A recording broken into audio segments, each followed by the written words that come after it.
अब्दुल्ला के राज्य का दर्जा बहाल करने वाले बयान पर अब नेता प्रतिपक्ष सुनील शर्मा ने तीखा पलटवार किया है। न्यूज 18 से बातचीत में सुनील शर्मा ने कहा है कि उमर अब्दुल्ला जनता का ध्यान अपनी ओर विफलताओं से भटकाने की कोशिश कर रहे हैं।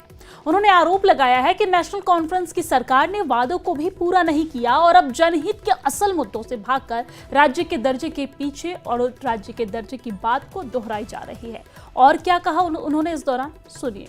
सुनील जी, उमर अब्दुल्ला इशारों में उन्होंने कहा कि सबकी प्रमोशन हो गई, उनकी डिमोशन हो गई, और उन्होंने ये कहा कि उन्हें भरोसा है कि प्राइम मिनिस्टर इस पर कुछ कहेंगे, स्टेटहुड का दर्जा वापस देंगे, लेकिन उन्होंने तो कोई जवाब नहीं दिया। उससे जो नेशनल कॉन्फ्रेंस है वो खुलेआम कह रही है कि उनको मायूसी हुई है। देखिए, बड़ी तज्जुब की बात है।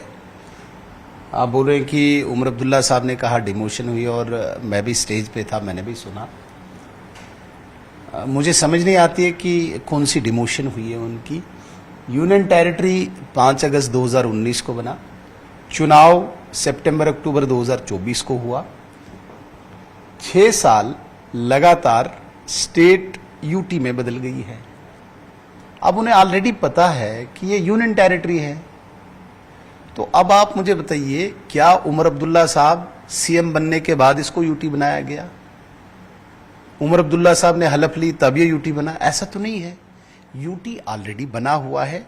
और मैं सिर्फ उमर अब्दुल्ला साहब को ये बातें याद दिलाना चाहूंगा, जब यूटी बना था तब आपने कसम खाई थी मैं चुनाव नहीं लड़ूंगा जब तक वापस स्टेट रेस्टोर नहीं होगी। जब आपको पता है कि ये यूटी है, अब हर स्टेज पे, हर जगह, असेंबली में, सेक्रेटेरिएट में, स्टेज पे, दाएं बाएं स्टेटहुड। एक्चुअली वो ध्यान भटकाना चाहते हैं जम्मू कश्मीर की जनता का। उन्होंने धोखा किया है। मैं बार बार बोलता हूं, वैसे अच्छा नहीं लगता हर बार बोलना। इस परिवार ने ही जम्मू कश्मीर के लोगों के साथ धोखा किया, विशेषकर कश्मीरियों के साथ धोखा किया। लगातार तीसरी पीढ़ी धोखा करती आ रही है और चौथी पीढ़ी मैदान में तैयार है धोखा करने के लिए।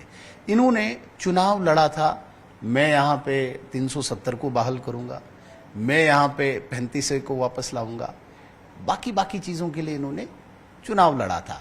अगर हम ये नहीं डेवलपमेंटल बातें कहें, इन्होंने कहा था 200 यूनिट बिजली फ्री दूंगा, 10 किलो राशन दूंगा, 12 सिलेंडर दूंगा, 1 लाख नौकरियां दूंगा 1 साल में।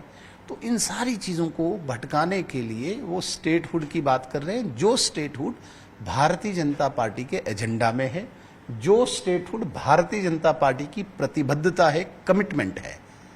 उमर अब्दुल्ला साहब इन सारी चीजों से बचना चाहते हैं। जो लोग उनसे सवाल पूछते हैं, जवाब मांगते हैं, वो दूर भागना चाहते हैं और स्टेटहुड पे अपने को खड़ा कर लेते हैं। भाई स्टेटहुड, आपने तो पहले कहा था मैं चुनाव नहीं लड़ूंगा, तो क्यों लड़ा चुनाव? आप इस बात का जवाब दीजिए। स्टेट बन जाती तब चुनाव लड़ते। आपके पास सीनियर लीडर्स थे, बड़े बड़े लीडर्स थे। किसी को आप स्पीकर बना रहे हैं, कोई रो रहे हैं कि भाई हमें मिनिस्टर नहीं बना रहे हैं। अनरेस्ट आपकी पार्टी में फैला हुआ है, आप उनकी तरफ ध्यान नहीं दे रहे हैं। क्योंकि अगर यहां पे मैं कहता हूं कि एक छोटी सी कारपोरेशन का मेयर भी बनना है और अब्दुल्ला फैमिली का कोई भी परिवार का सदस्य अभी अनएम्प्लॉयड है, तो पहले वो मेयर बनेगा। तो वही बात यहां पे भी हुई। अगर यूनियन टेरिटरी आपको लगती है कि भाई आपके लेवल से नीचे है, तो आप किसी और को बना दीजिए। बड़े बड़े सीनियर लीडर्स है आपके पास जो आज आपको तंग कर रहे हैं। तो ये बातें निरर्थक है, इररिलेवेंट हैं, जो बातें आप स्टेज से कर रहे हैं। और देश के प्रधानमंत्री, अब उनको इतनी बड़ी है, और देखिए उमर अब्दुल्ला साहब को जवाब देते रहेंगे। सुनील जी, वो कहते हैं कि प्राइम मिनिस्टर ने अश्योरेंस दी है, और अश्योरेंस यूनियन होम मिनिस्टर की तरफ से भी आई, बार बार आई है।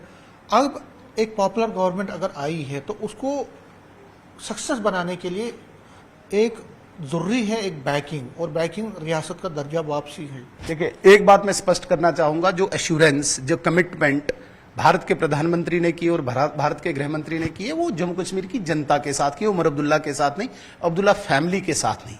जम्मू कश्मीर की जनता ने maximum vote Bharatiya Janata party को दिया। बेशक सरकार नेशनल कॉन्फ्रेंस की है, वोट परसेंटेज हमारा ज्यादा है, इसलिए वो क्लेम नहीं कर सकते कि सबसे ज्यादा वोट लेके वो रिप्रेजेंट कर रहे हैं जम्मू कश्मीर को। तो लोगों के साथ कमिटमेंट की है। अगर आप कहते हैं कि भाई सरकार बनने के बाद वो बेहतर कोई काम करने के लिए स्टेटहुड चाहते हैं, मुझे बताइए कहां पे उनको कमी है। इस बार पूरे देश के बजट से एक्स्ट्रा बजट 5,500 करोड़ रुपए का जो डेफिसिट आप दिखा रहे थे, आपको भारत सरकार ने दिया। आप मुझे बताइए, एक भी आपके मिनिस्टर्स की या आपकी कोई मीटिंग ग्राउंड पे हुई किसी काम को लेके, कोई डेवलपमेंटल इश्यूज को लेके? कहीं पे भी नहीं। लोगों को रूटीन गवर्नेंस में जो दिक्कतें आ रही है, आपने कोई ईज करने के लिए कोई स्टेप उठाए, कोई रिफॉर्म्स लाए, कोई बिल लाया? कुछ भी नहीं।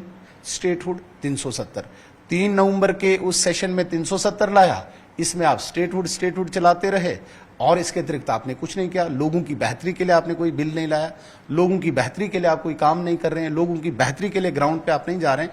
आप मुझे बताइए, कब उमर अब्दुल्ला साहब को खाली किया भारत सरकार ने? सबसे प्यारा लाडला मुख्यमंत्री उमर अब्दुल्ला साहब है भारत सरकार के लिए। आप देख लीजिए, शाम को टाइम लेते हैं, सुबह प्रधानमंत्री जी उनको टाइम देते हैं, शाम को टाइम लेते हैं तो देश के बड़े से बड़े मिनिस्टर्स उनको टाइम देते हैं, तो उनको पूरी लाड प्यार से चला रहे हैं, कहीं पे भी कमी नहीं है। उमर अब्दुल्ला साहब सिर्फ ध्यान भटका रहे हैं जम्मू कश्मीर के लोगों का। और चलिए अब आगे बढ़ते